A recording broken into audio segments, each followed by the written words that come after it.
Chateau de Belabat, a Renaissance gem with a storied past. Constructed in the dawn of the 1500s, during a time when the feudal shackles of the Middle Ages were being cast off, Chateau de Belabat originally served as a hunting lodge for the noble Scullin brothers. A 15th century manor turned grand chateau, Belebat has a captivating history intertwined with French nobility and even a hint of the famous musketeers. Its walls have echoed with the laughter and merriment of Renaissance revelry, earning its name, Belabat. While that name can have several colorful interpretations, it's fair to say that it signifies a happy place. In this episode, we sit down with Oscar and Jeff to hear their inspiring story of resilience, vision, and the undying charm of living in a piece of living history. Join us on this extraordinary journey at Chateau de Belabat, where every stone tells a story and every corner holds a whisper of the past. In continuing our adventure throughout the Loire Valley, we find ourselves in the embrace of Chateau de Belabat. From the moment we entered its gates, we were immediately greeted by the gorgeous architecture. The chateau is glorious, yet it had a certain charming rustic appeal to it that immediately made us wonder about what happened within its walls. Chateau de Belabat has a colorful history. As the chateau evolved from a modest manor into a proper Renaissance estate in the early 1600s, it came under the ownership of Charles de Bremont. A noble advisor to the young Henri de Bourbon, Duke of Montpensier, Bremont had the hunting lodge expanded into a luxurious family home befitting his stature. Among its notable features were 7 bedrooms, a grand salon with an ornate limestone fireplace, and a cavernous wine cellar. The Bremont family dynasty would make their mark, occupying Chateau de Belabat for over 150 years as the sole residence within its thick stone walls. Several Bremont sons held prominent positions, including Henri, who served as a captain of the musketeers under the governance of the young King Louis XIII. For unknown reasons, records of Chateau de Belabat's lineage of owners run dry after the 1700s when it passed from the Bremonts to the ill-fated Poirier family, who were executed during the French Revolution. When Oscar Rinaldi and Jeffrey Zeidman first laid eyes on the fire-damaged chateau in the late 2010s, it was simply an abandoned relic. Yet, the couple saw beyond the wreckage to the home's immense potential, despite its decimated state. We never had a plan to buy the chateau. We wanted a weekend home. We were living in London, happy. We thought that was the happily ever after sort of thing. Then the chateau found us, really. We were looking for a little farmhouse by a river, 300,000-400,000 euros. And then was going through all the ads, right? The online, the real estate ads. And I'm like, well, the chateau was in there for 600,000-700,000, and you get a lot more for your money. So being who I am, I was like, better bang for your buck. So we started investigating. I think I talked you into that. Like, let's look at a bigger house just for fun. I mean, who wouldn't want a bigger house? Exactly. Now, when I look back at some of your earlier blog posts, I see that there were a few choices that you had to make in the beginning. You went through, you did your due diligence, and you looked at a lot of different properties, and you ended up in the one that we're in here today. Yes, because what we needed was just a weekend home. Also, the project was a weekend home project. This is our first restoration. This is not what we do. So when we saw what money can buy and how far our budget can stretch, also our plan changed and the way we vision the future changed. That's when we found the first chateau that Jeff was like, this is it. This is a gorgeous home. We can make something fantastic out of it. We should live here. We should move to France. What if we move to France, outside to the countryside? Who's going to leave London in their 30s to move to the countryside in France when none of us spoke the language? But the house was really glorious, and we could envision our life and the future and early retirement. That's silly. And then the project changed. We thought that then with this, The kids will have a better upbringing, a much nicer childhood, and we could leave behind something more than just a beautiful home. Their lives might look like a fairy tale, but as Oscar and Jeff tell us, maintaining a chateau in these times is far from it. When they saw just how much work needed to get done, the couple had a choice: to fix up the chateau or to make the entire property more self-sustaining by fixing up the small houses first and then renting them out while they live humbly inside the chateau. They decided to do the latter, and having experienced their warm hospitality, are we glad they did. So let's expand on that a little bit, because your plan has evolved over time. You first were looking for something a little smaller, and you're now on a fairly substantial property, 38 acres. 15 hectares. And there's several buildings that are in the various stages of restoration. So your plan was to have a family legacy and also to develop a revenue stream on the side, and you've chosen, for the time being, Airbnb. Yes, because the idea is that the revenue of the houses will then pay for the restoration of the chateau. The reality of these houses is also that if it doesn't produce, it will never work. It's not just a nice diamond you put on your finger. It's not a house. Mm-hmm. It's a thing that has to work. It has to move. It has to build. It has to... It's a living thing. It's a living thing that needs to sustain itself. It's probably the better word. Now, you began first with the developing some of your buildings here for Airbnb. Yes. And that was your priority immediately. So you must have had a long-term plan, a very specific targets as for where you needed to be with revenue. It wasn't it's not about how long how long-term the plan was. It's how short-lived our budget would stretch. We knew that. We had this amount, and it needs to take us to the next level. Otherwise, we would have done this first, had a fabulous home, and empty pockets. Far from your ordinary holiday rental, Chateau de Belabat offers an exquisite selection of fully equipped homes within its grounds, each a gateway to an unforgettable vacation in the heart of this historic region. The baker's cottage, now transformed into a luxurious home, was built at the beginning of the 1600s and used to house the old bakery, the butcher, and the laundry that once served the chateau's daily needs.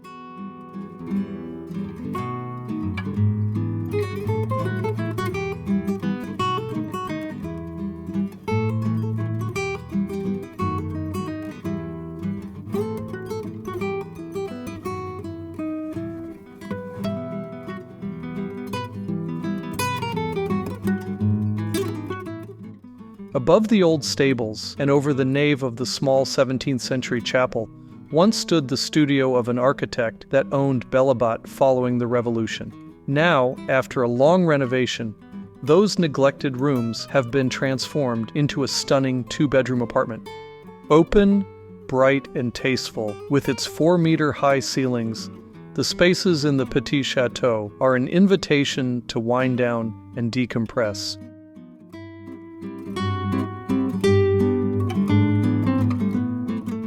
Located within the same grounds is the gatekeeper's cottage, where Oscar and Jeff made their first home in France. Built at the beginning of the 17th century, the gatehouse of the chateau unfolds over 3 floors. It currently has 2 gorgeous bedrooms, 2 bathrooms, a well-equipped kitchen, and a very comfortable dining room and living room spaces.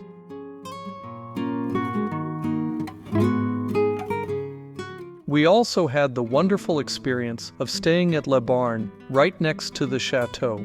Built in 1626, this small barn was mainly used to store hay and grain to feed the animals, but it was within its stone walls that the stableman also found his bed at the end of the long day. Almost 400 years later, after a complete renovation, Le Barn houses, once again, a bed to envelop someone's dreams.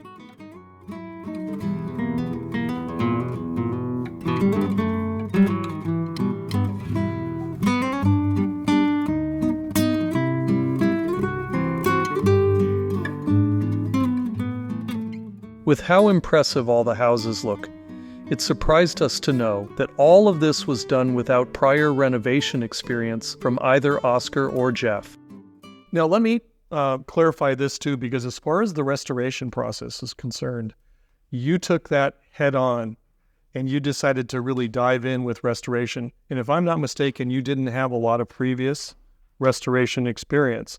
So there was a lot of on-the-job training that you taught yourself, and you've ended up with a magnificent first stage. In fact, one of the most impressive renovation projects that we've ever seen in France so far. So I want to commend you on that. But tell us about that restoration journey, some of the struggles. What were the greatest challenges that you encountered during the restoration process? I mean, Oscar is the artist. And just in the 16 years we've been together, 17 years, everything he touches is beautiful. Art, decoration, everything is beautiful. So this was just an extension of that. And we had a vision, right? We've traveled in France, and we've rented Airbnbs, and we're very disappointed in what was available.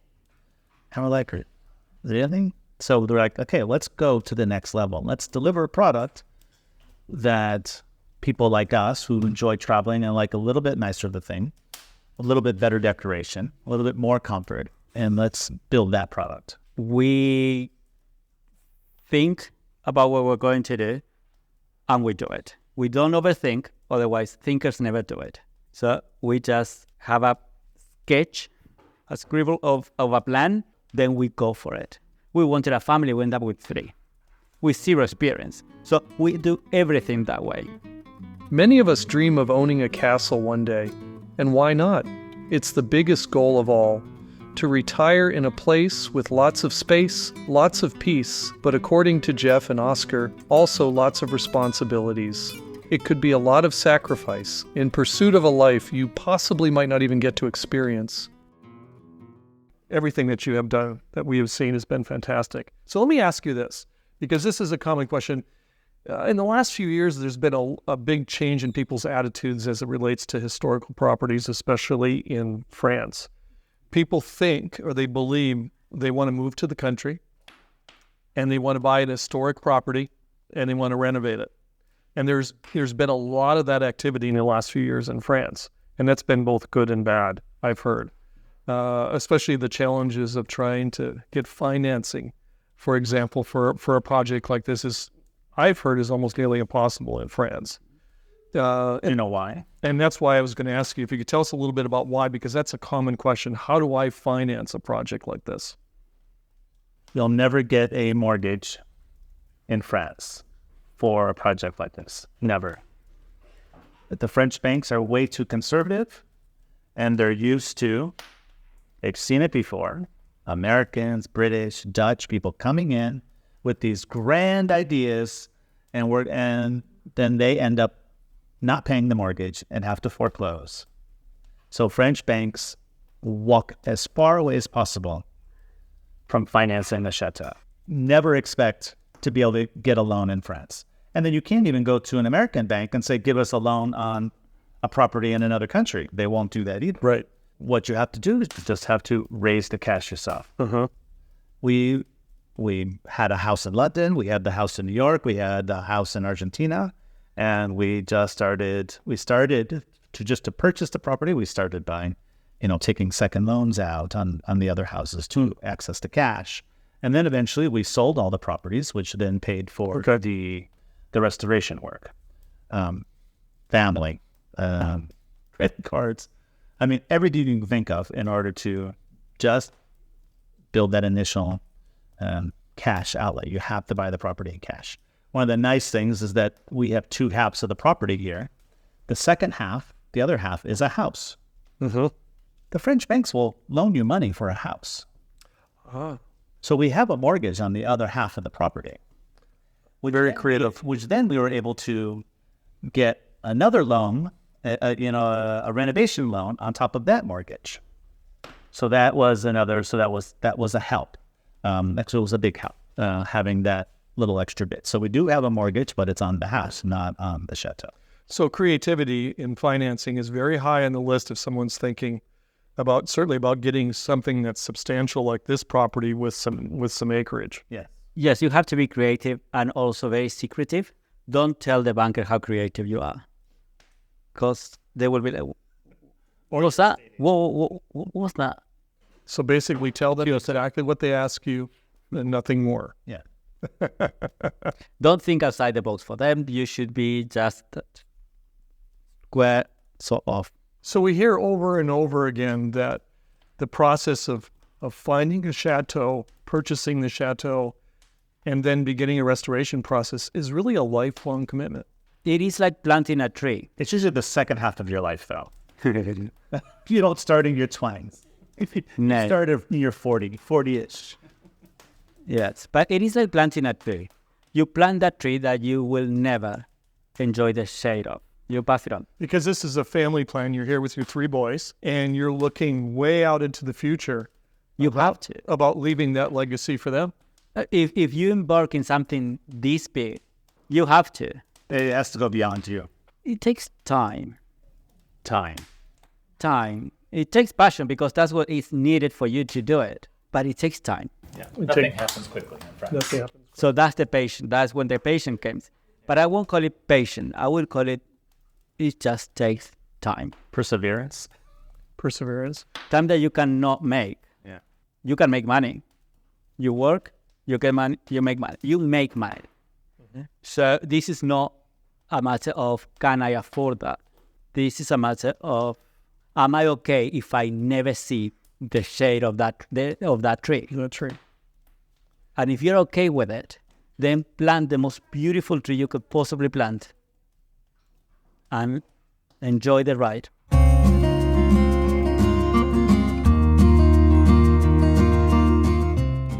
There is so much wisdom in those words. The work that has been poured into the restoration of Chateau de Belabat is through and through a labor of love, and it is felt not just by the family within it, but by every guest that visits and stays at the chateau. A chateau renovation might be one of the most difficult endeavors one can take on, but if you choose to, Oscar and Jeff say it is all worth it. For people that are looking for chateaus, and let's assume that they're able to utilize creative financing and purchase one. Now the restoration process. What are 2 or 3 tips that you would offer for anyone that's viewing about the process and their expectations? From an American perspective, you have to leave behind every single expectation of how you work with contractors in the U.S. They work very differently here. Their attitude towards working here is very different. And you will never be able to hire a contractor if you go in with those expectations, and you'll just be frustrated and upset and angry and pulling your hair out if you don't it's a cultural thing. And the French like their nice lunches. The workers like their lunches too. And their holidays. Exactly. One of the best things about France is its sort of laid-back lifestyle. It is. Well, all the workers, everyone in France likes that laid-back lifestyle, including the people that are doing your electrician, your electrics, your plumbing, They're also people. They're also people, and they want their 2-hour lunch with a little wine. That's something to get used to. So it took us about 2 years. Yeah. So they don't know what a deadline is. Okay. You ask them, when are you going to start? Oh, we're going to start the 3rd week of November. Well, it's now January, and they haven't started. And then just friendly reminders, But they'll eventually get to it. They eventually get to it. Okay. The good ones are worth waiting for. Oscar? It depends on why are you going to buy the castle for. You are not buying a castle, you are buying a lifestyle. It will take more than you ever envision because the houses have a life of their own. And you need to remember why you did it in the first place in order to carry on. Because things get tough very easily, very often. Uh-huh. And you work for this. It's not the other way around. We bought this place with the mind frame that if we never, ever, ever put a foot in the chateau, we would be okay, because the goal was not to restore this magnificent Renaissance jewel and live here like dukes. The goal was to have the opportunity to do it, to give the kids a childhood they will treasure, and the opportunity that pass it on as their legacy. But if your goal is rainbows and unicorns, it will bring you down. This is more than just romance. Mm-hmm. This is not you buy a house, turn the key, and you find covered in dust these old copies of... No, you just find more problems. But it's lovely. I would highly recommend this. I mean, we love our lifestyle. So I would be a hypocrite if I said, no, just get a house, get a farm by the river, far easy. Get a condo, buy an apartment. Somebody else will take care of things. Because it is gorgeous. But we live like this. And it's okay for many of us. It's 13 degrees upstairs, and we're sleeping up. Well, I want to say that in many ways, what you've done in your property, and our community is going to have a chance to see some video of the property and some great imagery. We believe that you've set a standard for what you've accomplished so far. Thank you. And we want to thank you for your gracious attitude in welcoming us. Merci beaucoup. Thanks. Thank you. Thank you very much. Staying at Belebat is nothing short of extraordinary. It's perfect in every way, from the history to the luxurious accommodations to the friendly company. Chateau de Belabat offers more than a memory. It promises to be a life-changing experience. To learn more about staying at Chateau de Belabat, find the link in our description. Did you know that we have a treasure trove of exclusive content available to our Patreon subscribers? From behind-the-scenes footage to bonus podcast episodes, it's the perfect place to escape and dive into rich history. So click the link in the description to subscribe, and we'll see you there.